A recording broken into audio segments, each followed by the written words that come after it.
लेकिन इसी समाज में ऐसे लोग भी मौजूद हैं जो आज भी बेटी के पैदा होने को शर्म का बाइस समझते हैं।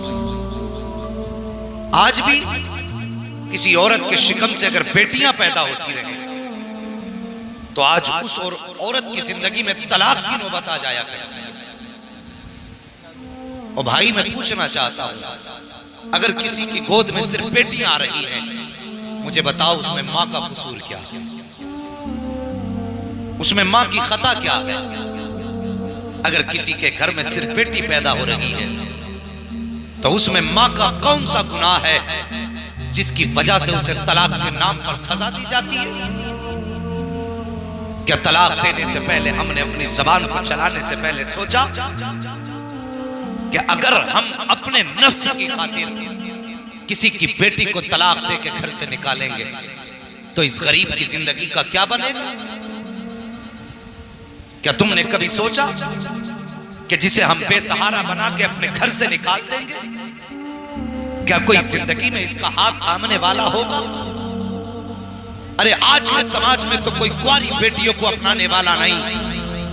तेरे छोड़ने के बाद किसी गरीब की बेटी को सीने से लगाने कौन आएगा? ये काम करने से पहले कभी अपनी बेटियों के बारे में सोच लिया करो।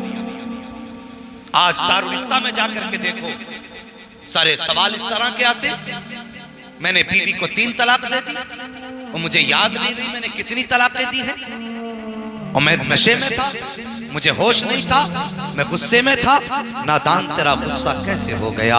कितना बड़ा तेरा गुस्सा था जब तू किसी की जिंदगी का अधिकार छीन रहा था, तब तेरी अक्ल कहाँ थी? जब तू किसी को घर से बेघर कर रहा था तब तेरा शऊर कहाँ था? तूने किसी की बेटी को घर से बेघर किया, उसके बाद ये सोच करके किया कि तेरे लिए हजारों बेटियां हो सकती हैं, इसके लिए कोई सहारा नहीं बनेगा। और तुझे खुदा का वास्ता किसी बेटी के दिल को दुखाया न कर, किसी की बाप की बेटी को रुलाया न कर, किसी भी बेटी की आंख में आंसू न लाया कर। तुझे क्या पता है जब भी कोई गरीब बेटी बेबस होकर आंसू बहाती है, कोई देखे न देखे, खुदा की कसम गुंबदे खजरा वाला आका देख लिया करता है। कोई उसकी फरियाद को सुने न सुने, लेकिन मुस्तफा सुना करते हैं। और याद रख, जिसको मुस्तफा सुन लेते हैं, अगर उन्होंने हाथ उठा करके बददुआ कर दी तो दुनिया तो क्या है, आखिरत में ठुकरा दिया जाएगा। अगर आखिरत में ठुकराया गया तो याद रख, न घर का रह जाएगा न घाट का रह जाएगा। अगर आखिरत को बेहतर करना चाहता है तो सुन, किसी की बेटी को दुख न दे। अगर दुख में बेटी है तो उसकी बेटी को खुशी दे दे। अगर इधर बेटी मुस्कुराएगी उधर मदीने वाला मुस्तफा मुस्कुरा जाए। तकबीर, नारे रिसालत, मसलके आला हजरत, उलमाए अहले सुन्नत, मुफ्ती हम्माद रजा साहिब क़िबला, सरजमीन अदलपुर, नारे तकबीर, नारे रिसालत। जरा गौर करो, एक हंगामा महशर हो तो भूलूं उसको, सैकड़ों बातों का रह रह के ख्याल आता है।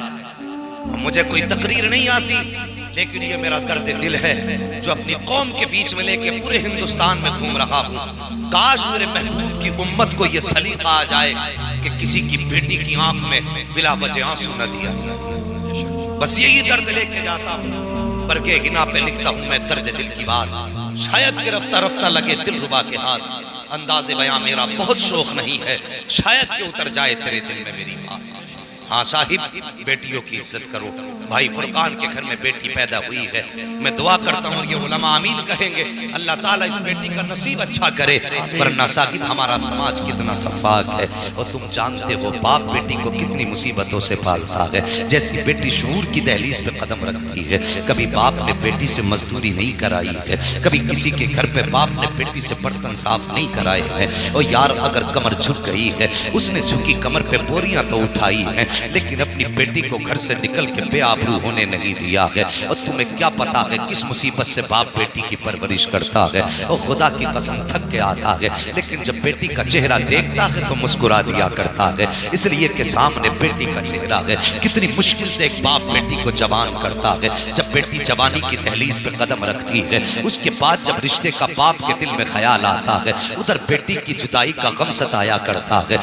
दूसरी तरफ ये ख्याल आता है, न जाने किस घर में मेरी मेरी बेटी जाएगी, मेरी बेटी का तो पता नहीं, वहां इज्जत से लुक़मे खिलाए जाएंगे या ठोकर मार के टुकड़े दिए जाएंगे। वो तो ये भी नहीं जानता है जिस बेटी को मैंने आज तक सीने से लगा के पाला, कल जिस घर में जाएगी मेरी बेटी को इज्जत की निगाह से देखा जाएगा या जिल्लत से ठोकर मार के रोटियां खिलाई जाएंगी। कितने गम होते हैं एक बाप के दिल पर। अभी ये ख्याल बोझ कम न थे, इतने में जब रिश्तों की बातें होती हैं, कोई बिचौलिया आके कहता है तुम्हारी बेटी का फला जगह से रिश्ता आया है, बताओ तुम्हारी क्या राय है। अल्लाह अकबर, बेटी के रिश्ते की बात सुन के बाप के दिल पे धक से झटका लग जाता है कि अब जिस बेटी को जिंदगी भर पालता रहा, अब उस बेटी को जुदा करने का वक्त आ गया है।